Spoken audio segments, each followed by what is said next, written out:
ఆగండి, చేయి తీయండి. అమ్మో, ఏమిటండి ఇది?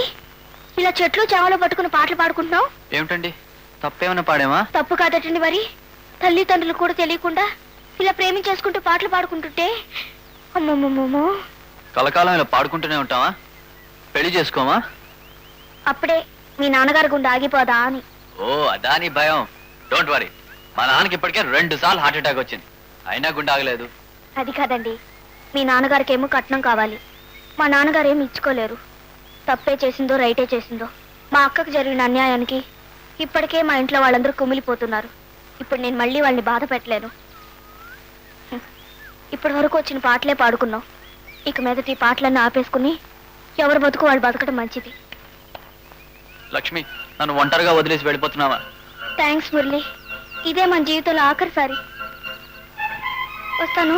లక్ష్మి, లక్ష్మి, ఇప్పటి నుంచి టాటా వద్దు. మా నాన్న కట్నం కావాలి. ఓకే, నాకు కోరుకున్న అమ్మాయి కావాలి. ఓకే ఓకే ఎలా అవుతుందండి? ఎందుకు కాదు, మా నాన్నకి ఎదురు తిరుగుతాను. అదే అంత తేలికేం కాదు. ఏ మీ అన్నయ్య ఏం చేశాడేమిటి? ఆ అమ్మాయి చాలా కరెక్ట్ గా అడిగింది. నువ్వేం చెప్పావు?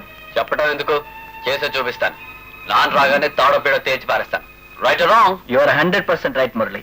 ఈ గొడవల్లో నువ్వు ఇరుక్కుని నీ లైఫ్ కూడా పాటు చేసుకోకరా. Go head.